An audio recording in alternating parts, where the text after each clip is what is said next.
Olá, sétimos anos. Tudo bem? Como estão? Então, hoje estamos iniciando o nosso livro 4. Vai lá, pega o seu livro 4. Eu fico aqui esperando. Esse livro 4, ele vai falar a respeito do Brasil por regiões. Já começaremos, então, conhecendo um pouquinho da região norte do Brasil. Então, hoje nós vamos tratar o tema 1, que vai falar a respeito das características naturais da região norte brasileira, tá certo? Bom, e o que são esses aspectos naturais? Falaremos então um pouco a respeito do relevo da região norte, do seu tipo de clima, da sua vegetação e não podemos esquecer de falar também a respeito da hidrografia, os rios da região norte. Claro que o em maior destaque sendo o rio Amazonas. Então, bora lá. Região Norte, sua localização geográfica, né? Então, o Brasil é dividido em 5 grandes regiões para maior facilitar a administração por parte governamental e também para melhor estudarmos, né? Porque o Brasil é um país de dimensões continentais, né? Então aqui, região norte, né, em termos de extensão territorial, a maior área do território brasileiro. Tudo bem? Formada então pelos estados do Acre, Amazonas, Rondônia, Pará, Tocantins, Amapá e Roraima, tá certo? Aqui ao lado nós temos aí um mapa mostrando, né, os estados da região norte e suas capitais. Então, vamos lá. O Acre, capital, Rio Branco. Para aqueles que ficam falando que o Acre não existe, olha ele aqui no mapa, né? Rondônia, capital, Porto Velho. Amazonas, capital, Manaus. Roraima, capital, Boa Vista. Pará, capital, Belém. E o Amapá, capital, Macapá. Tá certo? Tudo bem? Tranquilo? Estamos aí também presenciando, né, que na cidade de Manaus, capital do Amazonas, né, um grande número de pessoas infectadas com coronavírus, né, no Pará também, na capital lá em Belém, né, então é uma região com dificuldade, né, de políticas públicas que atendam, que deem acesso à saúde do seu povo, então infelizmente tendo aí um grande número de óbitos. Um pouquinho aí sobre o relevo. Mas antes da gente falar do relevo da região norte especificamente, vamos lembrar daquele trabalhinho que a gente fez em sala de aula. Lembram disso? Que eram de formações de relevo, né? Então, nós temos aí a parte mais baixa do relevo, que nós chamamos de planície. Nós temos aqui um segundo momento, o planalto, e o acabamento do planalto é chamado de escarpa. Lembra que eu falei para vocês que a gente não é certo falar Serra do Mar? O certo seria escarpa do mar, porque ou a gente sobe a serra ou a gente desce a serra. Não fazemos aquele movimento de sobe, desce, sobe, desce, sobe, desce, que aí seria fazendo uma serra. No caso, ou subimos ou descemos o Planalto. Aí depois do Planalto tem esse espaço aqui, uma fenda, que nós chamamos então de depressão. As depressões, elas podem surgir, né, por ser antigos leitos de rio que já não existem mais. Elas podem ter aparecido devido a movimentações de placas tectônicas, né, onde as placas se movimentaram, naquele lugar tinha um lago ou tinha uma chegada de um braço de mar, e com a subida da placa tectônica, aquele pedaço não recebe mais essas águas. Então, nós temos aí as depressões. São áreas mais baixas do que as planícies. Você pode ver aqui pelo desenho, ó. A planície está aqui, ó, com essa cor de areia, né? E a depressão está aqui, ó, mais profunda. geralmente leitos de rio abandonado, que é o que nós vamos ter muito aqui na região amazônica. Leitos de rio que já existiram, né? E hoje já não tem água ocupando esses espaços. Fica só o espaço, né? Escavado pela água. Depois da depressão, nós temos aí as serras, né? Olha lá, sobe e desce, sobe e desce, sobe e desce. Tem que ter esse movimento para ser uma serra. E as montanhas, que seriam a parte mais alta, né, do nosso relevo, que vocês fizeram tão bem aquele trabalhinho que ficou tudo em pezinho, em 3D, né, em 2D, perdão, e tá lá guardado no armário da escola. Quando a gente tiver o retorno, eu devolvo essa atividade para vocês, tá certo? Não sei se em alguma classe eu não me recordo de ter começado a devolver, mas estão guardados comigo lá no meu armário, trancadinho, tá bom? Bom, e o relevo da região norte, professora? Como é que é, né? Predomina a depressão, como eu falei para vocês. Como uma área que tem muitos rios, é óbvio que esses rios, muitos, ao longo, né, dos milhares de anos, já foram desaparecendo. Então, nós temos aí muitas depressões, né, que já sofreram muitos processos erosivos, principalmente provocado pela água do rio e água da chuva, né, porque é um local que chove diariamente, né? Temos também planaltos, né, como o Planalto de Roraima, que é aproveitado para a obtenção de minério, né? Tem aí a área do Pará, que também tem planícies, depressões e planaltos, que também são aproveitados para a exploração mineral, né? Mas o que predomina mesmo são depressões. Aí aqui nós temos os nomes de algumas depressões. A Depressão Marginal Norte Amazônica, Depressão Marginal Sul Amazônica, quer dizer que nessas áreas tinha uma parte do rio Amazonas passando. Só que hoje não tem mais, certo? Então a água já não tem mais forças para chegar até esses locais, tá certo? Tem aí a depressão amazônica ocidental, tem ainda a depressão do Araguaia e a depressão do Tocantins, certo? Tanta depressão, né? Meu Deus do céu. E vocês não viram nada, a hora do vestibular ainda vai chegar, cuidado. Bom, aí nós temos uma imagem do Monte Roraima, né? Aquele que eu falei que é muito utilizado para a exploração dos recursos minerais, né? Fica entre o Brasil, a Venezuela e as Guianas, né? Olha lá, tem aquele formato mesmo de uma mesa, né? Que é o Planalto, certo?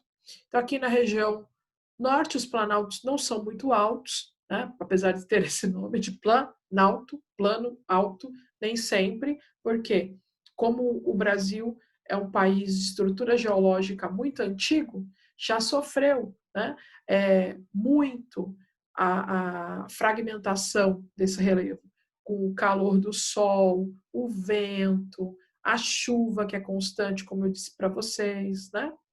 E aí nós temos destaque alguns planaltos, Planalto da Amazônia Oriental, Planalto do Norte da Amazônia, Planalto Sul da Amazônia.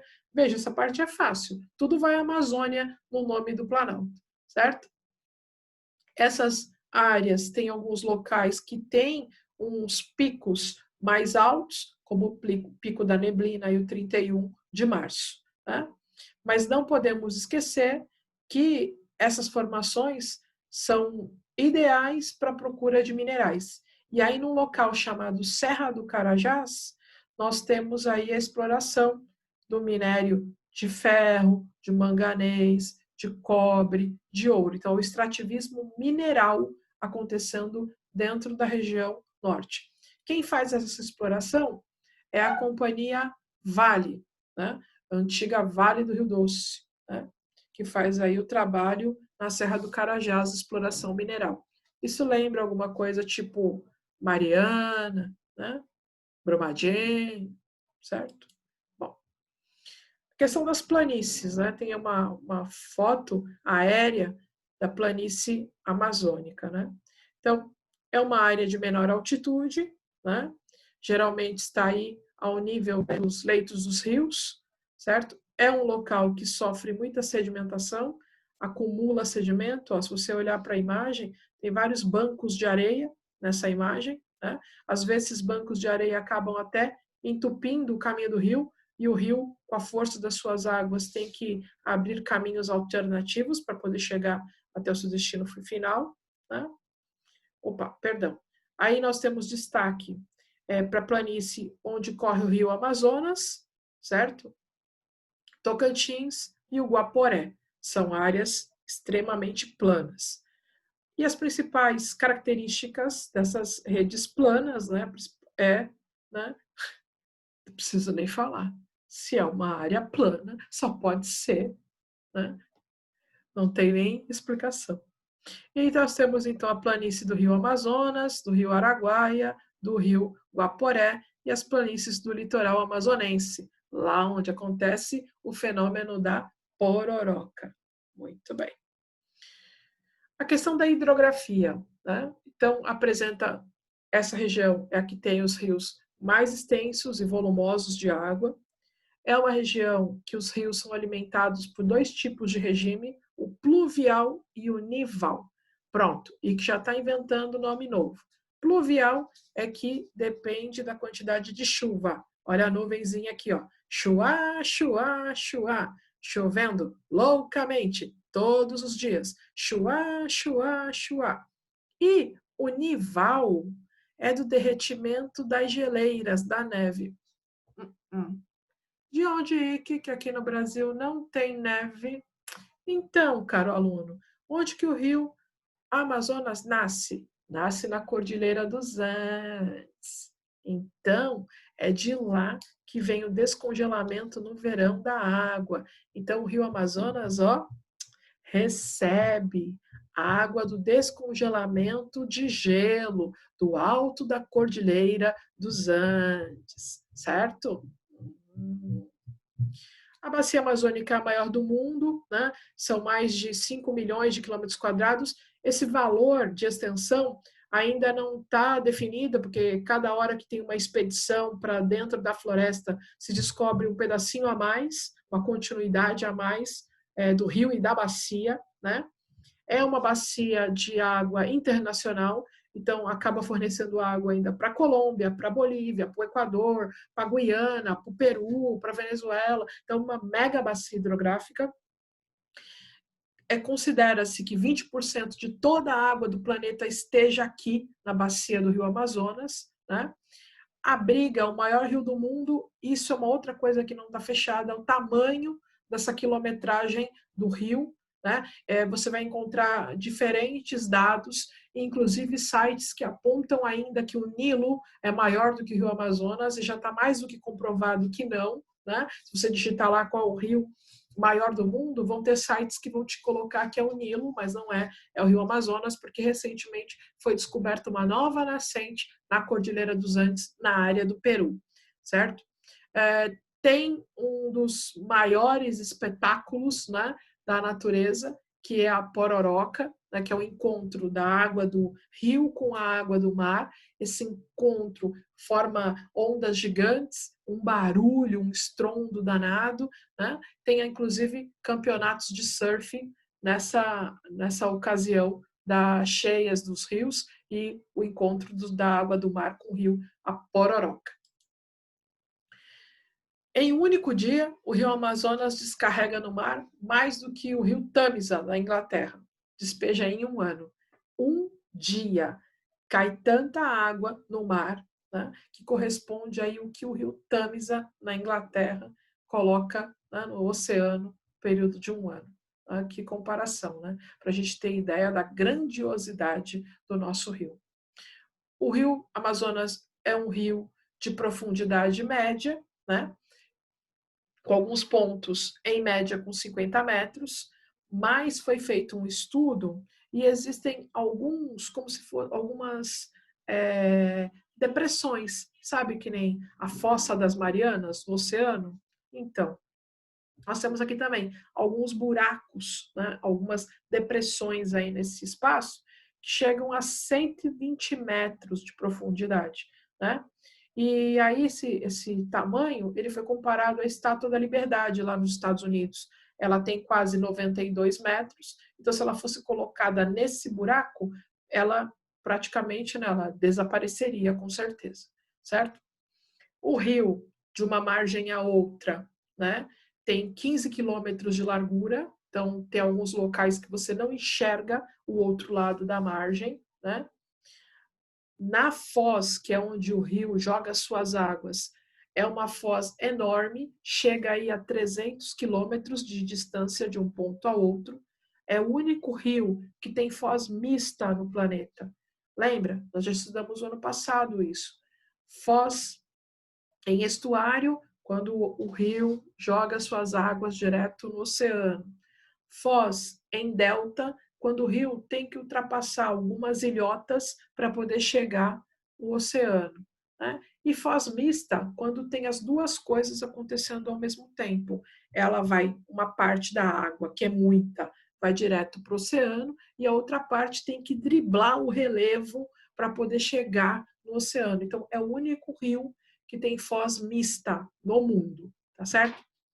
Se o Rio Amazonas, né, tivesse que matar a sede de todo mundo do planeta, né, ele poderia fornecer 1 litro de água para cada indivíduo a cada 28 segundos. Né? Então, para a gente ter noção de quanto de água que sai do nosso rio Amazonas. Olha a importância deste rio. Olha aí a gotinha, certo? Que gotão, né, na verdade. Bom, o clima da região norte, né? Nós temos lá 2 climatologistas importantes fazendo essa definição. Temos o Strahler e o Köppen. Aqui eu trouxe para vocês a classificação do Köppen. O Köppen dividiu o Brasil em 5 áreas climáticas, né? A azul escura sendo o equatorial úmido, faz calor e chove demais, muito. Chuá, chuá, chuá. A área azul mais clara, né, ele chamou de tropical monsônico. O tropical monsônico, geralmente na época do verão, chove exageradamente. E no inverno, né, chove pouco, é seco, certo? Depois, o tropical savânico, que já é um pouco mais seco, chove bem menos. O subtropical úmido, que vai acontecer aqui, ó, bem no extremo norte, né, que já são baixas temperaturas, mas com grande umidade. Né? E o subtropical úmido de inverno seco, lá no topinho, né, também um pedacinho bem pequeno. A característica principal do clima equatorial e tropical é que eles são quentes e úmidos, certo? Abrange, então, o Amazonas, o Pará, o Acre, Rondônia, Roraima, Amapá e o Tocantins. Né? O clima equatorial tem elevada temperatura e umidade do ar elevada o ano todo. Muita chuva, de dezembro a maio, né? E alguns meses, como junho até novembro, um pouquinho mais seco. Não quer dizer que fica aquela secura como é aqui, certo? Lá sempre chove por conta da floresta e dos rios. Aqui montei uma classificação dos 2 tipos de clima. O clima equatorial, por estar próximo à linha do Equador, né? Então recebe maior incidência dos raios solares, então as temperaturas estão geralmente entre 20 e 35 graus. Né? As principais características é a grande quantidade de chuva, o alto índice pluviométrico, a elevada umidade do ar, ventos suaves, né, geralmente que vêm da floresta para a região onde as pessoas estão, e a temperatura menor já registrada nessa área chegou a 3 graus, mas isso já faz muito tempo. Tem que acontecer um fenômeno extraordinário para que isso aqui esteja se repetindo, tá bom? E o clima tropical, né? É porque é uma região que também está próximo ao trópico, certo? Está entre os trópicos de Câncer e Capricórnio, está no meio do caminho, porque está na linha do Equador, né? É um clima tropical úmido, moro num país tropical. Lembra disso? O inverno é seco e o verão é chuvoso. Temperaturas elevadas em torno de 25 graus, umidade elevada, duas estações do ano bem definidas. Uma muito seca e a outra chuá, chuá, chuá, com muita chuva. Região norte e a sua vegetação, né? Ela é influenciada, claro, pelo clima quente e úmido, né? Então, ela é totalmente dominada pela questão climática, né? É uma floresta de mata fechada, com árvores altas, não é de grama, difícil, né? Ter vegetação rasteira, são muitas árvores, o clima muito quente, úmido, né? Quanto mais calor, quanto mais água, mais altas e exuberantes as árvores são, né? Tem aí a presença de áreas que ficam inundadas o ano todo, outras que só ficam inundadas no período da cheia dos rios e outras que nunca ficam inundadas. Então, eu coloquei aqui para vocês 3 imagens que são clássicas da região norte, né? Então, a área aqui da Vitória Régia que é aquela que falam que ela suporta o peso de uma pessoa até 60 quilos, né?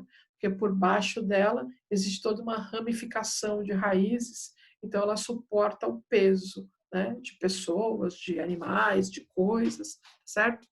Aqui embaixo, a área que fica sempre alagada, né? Em meio à floresta, e aqui na área central, aquela parte mesmo da vegetação exuberante da floresta que nunca alaga.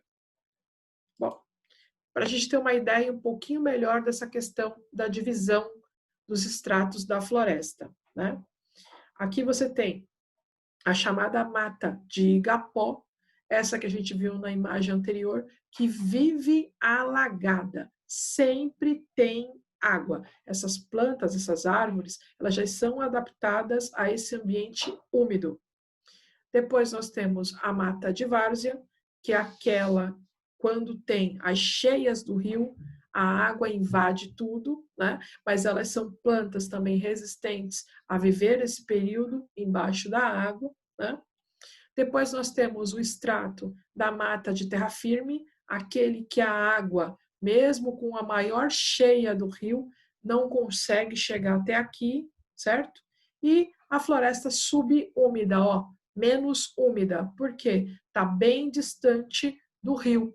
Então tem aí uma boa distância entre ela, então uma floresta mais espaçada, ó, tá vendo? Árvores de menor porte, uma mais distante da outra, diferente daqui, ó. Aqui é um degrau, um extrato. Mata de igapó, sempre cheia de água. Mata de várzea, cheia quando tem a subida da água do rio. Mata de terra firme, sequinha, sempre seca. Floresta subúmida, sequinha também. Só que com árvores de menor porte e mais espalhadas, porque está distante do rio, da umidade do rio. Muito bem? Tranquilo? Seguindo. A alta evapotranspiração, né, que acontece na região norte. As árvores puxam da terra, né, água. Mesmo então que não chova, elas vão estar drenando água para o seu corpício, não adianta, certo? E nisso, com o calor que faz durante o dia, elas, né, vão ali pegando a água toda. Período do final da noite, que cai o sereno, né? As coisas ficam úmidas, é o momento que as árvores elas vão transpirar todo esse excesso de água. Então acontece o fenômeno da evapotranspiração. Essa aguinha vai voltar para a atmosfera. Tudo bem? Mas por que você está falando de evapotranspiração, professora? Para a gente poder estar abordando esse outro assunto, que é comum na região amazônica, os rios voadores. Mas peraí, você não falou que o Rio Amazonas é o maior? Já não falou que tem a maior bacia hidrográfica? E agora está inventando rio que voa? Pois é, né? Tem estudos recentes, né, que apontam rios voadores sobre a área da floresta amazônica. Como isso acontece? Vamos lá ver o passo a passo. Então, no número 1 aqui indicado, está mostrando que a água evapora do Oceano Atlântico e forma nuvens, ó, certo? Essas nuvens são empurradas pelos ventos, tá vendo? Ó? Lá vai. Com o calor, a água evapora, vai para a nuvem, né? E ela é empurrada, essa nuvem, pelos ventos. São as massas de ar, certo? Então, ela é empurrada, no que ela chega, né, na floresta, elas já estão cheias de água, né? Elas acabam soltando esta água, chuá, chuá, chuá, loucamente, certo? Ao mesmo passo, né, faz calor nessa região, ela já liberou toda a água, ela vai então acumular, né, novamente a água que está evaporando a partir da evapotranspiração das árvores. Então, lá vai, recebendo água novamente e forma outra vez nuvens com gotículas d'água. Essas nuvens, por sua vez, são empurradas novamente pelos ventos, né? E aí elas seguem outro caminho, certo? Então, essas novas nuvens que se formaram atingem primeiro a região centro-oeste, depois a região sudeste e, por último, a região sul. Algumas vezes elas conseguem ir até a Argentina. Depende da força das massas de ar que as empurram, certo? Então, quando elas chegam nesses locais, né?